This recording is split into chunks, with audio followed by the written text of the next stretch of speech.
ಲಕ್ಷ ಜನರನ್ನ ಮತದಾರರ ಪಟ್ಟಿಯಿಂದ ತೆಗೆದಿದ್ದಾರೆ. ಎಷ್ಟು ಮತ ಹೋದ್ರೆ ಏನಾಗುತ್ತೆ ಅಂತ ತಿಳಿದುಕೊಳ್ಳಿ. ಪಶ್ಚಿಮ ಬಂಗಾಳದಲ್ಲಿ ಪ್ರಜಾಪ್ರಭುತ್ವಕ್ಕೆ ಧಕ್ಕೆ ಅಂತ ಬಿಕೆ ಹರಿಪ್ರಸಾದ್ ಹೇಳಿಕೆಯನ್ನ ಕೊಟ್ಟಿದ್ದಾರೆ.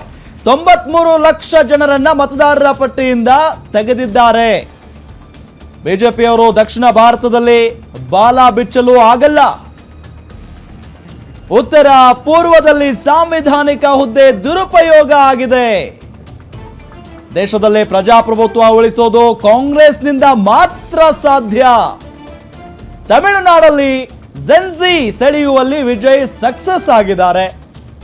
ತಮಿಳುನಾಡಿನ ಜನ ಬಹಳ ಪ್ರಬುದ್ಧರು ಅಂತ ಬಿಕೆ ಹರಿಪ್ರಸಾದ್ ಹೇಳಿಕೆಯನ್ನ ಕೊಟ್ಟಿದ್ದಾರೆ. ಭಾರತದಲ್ಲಿ ಭಾರತೀಯ ಜನತಾ ಪಾರ್ಟಿ ಮುಕ್ತ ಆಗ್ತಕ್ಕಂಥದ್ದು ಬಹಳ ಸ್ಪಷ್ಟ.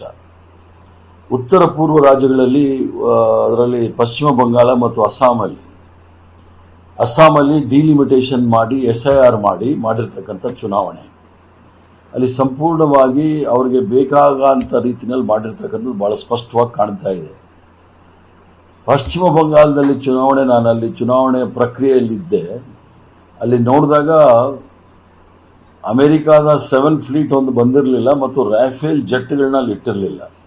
ಬಾಕಿ ಸಂಪೂರ್ಣವಾದ ಪೊಲೀಸು, ಮಿಲಿಟರಿ ಎಲ್ಲವನ್ನೂ ಸಹ ಇಟ್ಟು 93 ಲಕ್ಷ ಮತದಾರರನ್ನ ಮತದಾರ ಪಟ್ಟಿಯಿಂದ ತೆಗೆದಿದ್ದಾರೆ.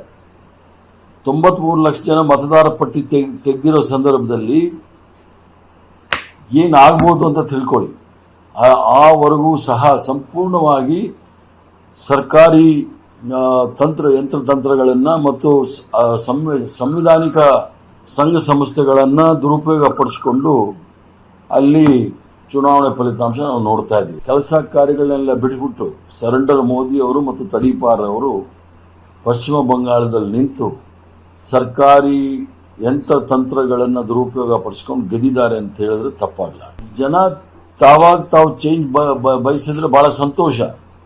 ಯಾಕಂದ್ರೆ ದಕ್ಷಿಣ ಭಾರತದಲ್ಲಿ ನಾವು ನೆಲದ ಕಾನೂನನ್ನು ಗೌರವಿಸ್ತಕ್ಕಂಥ ಜನ, ಇಲ್ಲಿ ಆ ರೀತಿ ಷಡ್ಯಂತ್ರಗಳು ಕುತಂತ್ರಗಳು ನಡೆಯುವುದಿಲ್ಲ.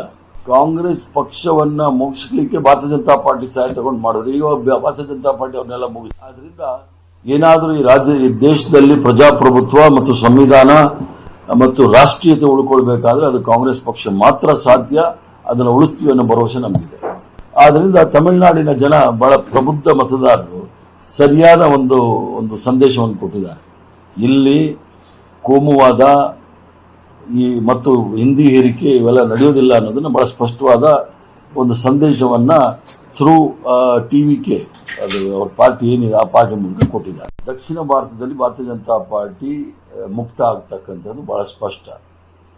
ಉತ್ತರ ಪೂರ್ವ ರಾಜ್ಯಗಳಲ್ಲಿ, ಅದರಲ್ಲಿ ಪಶ್ಚಿಮ ಬಂಗಾಳ ಮತ್ತು ಅಸ್ಸಾಮಲ್ಲಿ ಡಿಲಿಮಿಟೇಷನ್ ಮಾಡಿ SIR ಮಾಡಿರ್ತಕ್ಕಂಥ ಚುನಾವಣೆ, ಅಲ್ಲಿ ಸಂಪೂರ್ಣವಾಗಿ ಅವರಿಗೆ ಬೇಕಾಗಂಥ ರೀತಿಯಲ್ಲಿ ಮಾಡಿರ್ತಕ್ಕಂಥದ್ದು ಬಹಳ ಸ್ಪಷ್ಟವಾಗಿ ಕಾಣ್ತಾ ಇದೆ. ಪಶ್ಚಿಮ ಬಂಗಾಳದಲ್ಲಿ ನಾನು ಅಲ್ಲಿ ಚುನಾವಣೆ ಪ್ರಕ್ರಿಯೆಯಲ್ಲಿದ್ದೆ. ಅಲ್ಲಿ ನೋಡಿದಾಗ ಅಮೆರಿಕಾದ 7 ಫ್ಲೀಟ್ ಒಂದು ಬಂದಿರಲಿಲ್ಲ ಮತ್ತು ರಾಫೇಲ್ ಜೆಟ್ಗಳನ್ನ ಅಲ್ಲಿ ಇಟ್ಟಿರಲಿಲ್ಲ. ಬಾಕಿ ಸಂಪೂರ್ಣವಾದ ಪೊಲೀಸು, ಮಿಲಿಟರಿ ಎಲ್ಲವನ್ನೂ ಸಹ ಇಟ್ಟು 93 ಲಕ್ಷ ಮತದಾರರನ್ನ ಮತದಾರ ಪಟ್ಟಿಯಿಂದ ತೆಗೆದಿದ್ದಾರೆ. 93 ಲಕ್ಷ ಜನ ಮತದಾರ ಪಟ್ಟಿ ತೆಗೆದಿರೋ ಸಂದರ್ಭದಲ್ಲಿ ಏನಾಗ್ಬೋದು ಅಂತ ತಿಳ್ಕೊಳ್ಳಿ. ಆವರೆಗೂ ಸಹ ಸಂಪೂರ್ಣವಾಗಿ ಸರ್ಕಾರಿ ಯಂತ್ರತಂತ್ರಗಳನ್ನು ಮತ್ತು ಸಂವಿಧಾನಿಕ ಸಂಘ ಸಂಸ್ಥೆಗಳನ್ನು ದುರುಪಯೋಗ ಪಡಿಸಿಕೊಂಡು ಅಲ್ಲಿ ಚುನಾವಣೆ ಫಲಿತಾಂಶ ನಾವು ನೋಡ್ತಾ ಇದ್ದೀವಿ. ಕೆಲಸ ಕಾರ್ಯಗಳನ್ನೆಲ್ಲ ಬಿಟ್ಬಿಟ್ಟು ಸರೆಂಡರ್ ಮೋದಿ ಅವರು ಮತ್ತು ತಡೀಪಾರ್ ಅವರು ಪಶ್ಚಿಮ ಬಂಗಾಳದಲ್ಲಿ ನಿಂತು ಸರ್ಕಾರಿ ಯಂತ್ರತಂತ್ರಗಳನ್ನು ದುರುಪಯೋಗ ಪಡಿಸ್ಕೊಂಡು ಗೆದ್ದಿದ್ದಾರೆ ಅಂತ ಹೇಳಿದ್ರೆ ತಪ್ಪಾಗಲ್ಲ.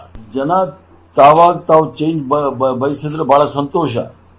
ಯಾಕಂದ್ರೆ ದಕ್ಷಿಣ ಭಾರತದಲ್ಲಿ ನಾವು ನೆಲದ ಕಾನೂನನ್ನು ಗೌರವಿಸ್ತಕ್ಕಂಥ ಜನ, ಇಲ್ಲಿ ಆ ರೀತಿ ಷಡ್ಯಂತ್ರಗಳು ಕುತಂತ್ರಗಳು ನಡೆಯುವುದಿಲ್ಲ. ಕಾಂಗ್ರೆಸ್ ಪಕ್ಷವನ್ನ ಮುಗಿಸ್ಲಿಕ್ಕೆ ಭಾರತೀಯ ಜನತಾ ಪಾರ್ಟಿ ಸಹಾಯ ತಗೊಂಡು ಮಾಡಿದ್ರು. ಈಗ ಭಾರತೀಯ ಜನತಾ ಪಾರ್ಟಿ ಅವ್ರನ್ನೆಲ್ಲ ಮುಗಿಸ್. ಆದ್ರಿಂದ ಏನಾದರೂ ಈ ದೇಶದಲ್ಲಿ ಪ್ರಜಾಪ್ರಭುತ್ವ ಮತ್ತು ಸಂವಿಧಾನ ಮತ್ತು ರಾಷ್ಟ್ರೀಯತೆ ಉಳ್ಕೊಳ್ಬೇಕಾದ್ರೆ ಅದು ಕಾಂಗ್ರೆಸ್ ಪಕ್ಷ ಮಾತ್ರ ಸಾಧ್ಯ. ಅದನ್ನು ಉಳಿಸ್ತೀವಿ ಅನ್ನೋ ಭರವಸೆ ನಮಗಿದೆ. ಆದ್ರಿಂದ ತಮಿಳುನಾಡಿನ ಜನ ಬಹಳ ಪ್ರಬುದ್ಧ ಮತದಾರರು ಸರಿಯಾದ ಒಂದು ಸಂದೇಶವನ್ನು ಕೊಟ್ಟಿದ್ದಾರೆ. ಇಲ್ಲಿ ಕೋಮುವಾದ ಮತ್ತು ಹಿಂದಿ ಹೇರಿಕೆ ಇವೆಲ್ಲ ನಡೆಯೋದಿಲ್ಲ ಅನ್ನೋದನ್ನ ಬಹಳ ಸ್ಪಷ್ಟವಾದ ಒಂದು ಸಂದೇಶವನ್ನ ಥ್ರೂ ಟಿವಿಕೆ ಅದು ಅವ್ರ ಪಾರ್ಟಿ ಏನಿದೆ ಆ ಪಾರ್ಟಿ ಮೂಲಕ ಕೊಟ್ಟಿದ್ದಾರೆ. ದಕ್ಷಿಣ ಭಾರತ